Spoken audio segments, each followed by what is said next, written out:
एक या दो वर्ड में डिनोट नहीं किया जा सकता, क्योंकि जिस बंदे ने अपने माइंड को समझ लिया, जिस बंदे ने अपने आप को समझ लिया, उसने इस पूरी दुनिया को जीत लिया मेरे भाई, इस पूरी दुनिया को जीत लिया। यस और नो?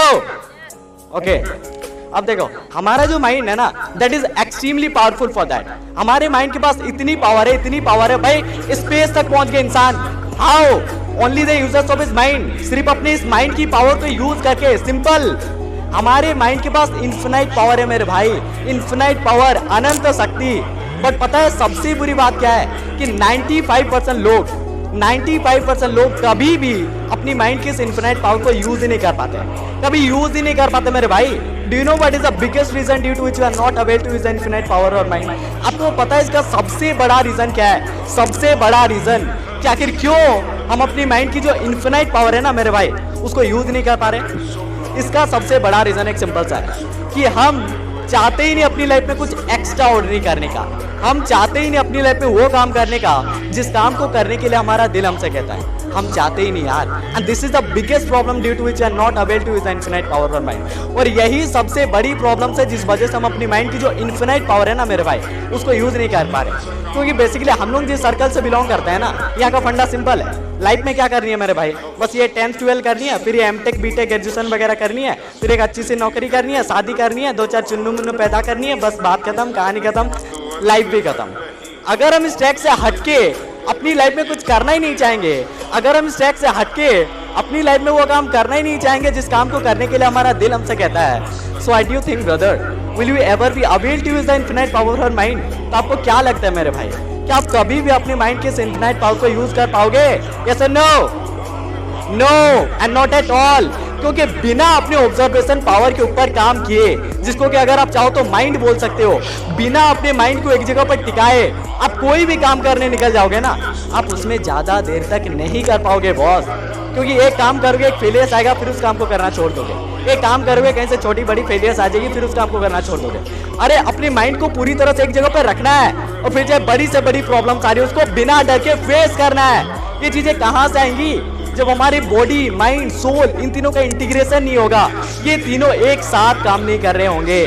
और ये तीनों एक साथ कब काम करेंगे मेरे भाई?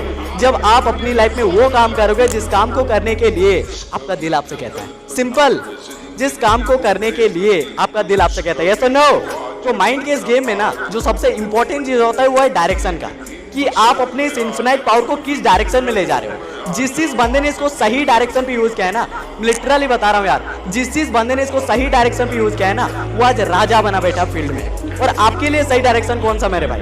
मैं आपको डेफिनेटली बता दे रहा हूँ, जिस काम को करने के लिए आपका दिल आपसे कहता है ना, डेफिनेटली मेरे से लिखवा के रख लो कि वही आपके लिए एक सही डायरेक्शन है। और मैं ये नहीं बोल रहा कि अगर आप उस डायरेक्शन में जाते हो तो आपको सक्सेस मिलनी ही मिलनी है। अरे ना, सक्सेस मिलेगी कि नहीं मिलेगी आपके एक्शंस पे डिपेंड करता है। लेकिन अगर आप उस ट्रैक पे जाते हो, उस डायरेक्शन में जाते हो, तो आपको एक चीज मिलेगी ही मिलेगी, वो है हैप्पीनेस। और लाइफ हैप्पीनेस पे ही डिपेंड है। अगर कोई भी इंसान जो अपनी लाइफ में कुछ भी कर रहा है, वो क्यों कर रहा है? वो कर रहा है खुशी के लिए, हैप्पीनेस के लिए। लेकिन कुछ लोग होते हैं जो कि हैप्पीनेस को खरीदते हैं पैसों में, लेकिन कुछ लोग होते हैं जो कि अपने काम में ही हैप्पीनेस ढूंढते हैं मेरे भाई, अपने काम में ही हैप्पीनेस ढूंढते हैं। देखो, मैंने माइंड के बारे में इसलिए स्टडी किया, मैंने माइंड के बारे में इसलिए रीड किया, मैंने इसलिए माइंड के बारे में बुक क्रिएट किया, क्योंकि एक टीचर्स का काम सिर्फ पढ़ाना नहीं होता।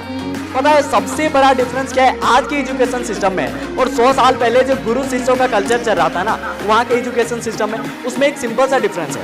पहले जो गुरु शिष्यों का कल्चर चल रहा था ना, वहाँ पे गुरु अपने शिष्यों से बस इतनी सी चीज कहते थे कि भाई आप लोग मेरे से शिक्षा ले रहे हो सकता है आप लोग पंडित ना बनो, लेकिन आप एक चीज सीख जाओगे, वो है लाइफ में जीना कैसे, आपको किस सर्कल में जाना है, कैसा आपका स्वभाव होना चाहिए, most of thing how can you happy in your life. लेकिन आजकल क्या हो रहा है मेरे भाई, आजकल क्या हो रहा है, आजकल हमें शिक्षा तो मिल रही है, एजुकेशन तो मिल रही है, लेकिन आजकल शिक्षा का असली पर्पस क्या है?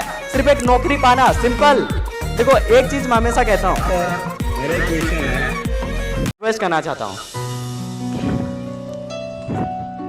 देखिए हमें नहीं पता हमारा फ्यूचर क्या होगा, हम चाहे जितने भी अच्छे से पढ़ ले, जितनी भी हमारी क्वालिटी बढ़ा ले, हमें नहीं पता हमारे फ्यूचर क्या होगा, क्योंकि हम ना ही अपनी लाइफ में कोई नॉलेज एक्वायर कर रहे हैं, ना ही अपनी लाइफ में कोई चीज एक्सपीरियंस कर रहे हैं, और ना ही कोई और चीज ऑब्जर्व कर रहे हैं। हम सिर्फ रट्टा मारते हुए जा रहे हैं, इसलिए हमें नहीं पता हमारा फ्यूचर क्या होगा। लेकिन हमें एक चीज पता है यार, कि आज अगर हम अपने आप को गुरुओं के आदर्शों पे छोड़ देंगे ना यार, तो जो भी होगा ना यार, जो भी, सब उनकी इच्छा से होगा। और कहा जाता है कि गुरुओं की आदर्श अपने अंदर होने देना ही परम धर्म है। हम अपनी लाइफ में वो काम करते हैं जो हम चाहते हैं, लेकिन मिलता वही है जो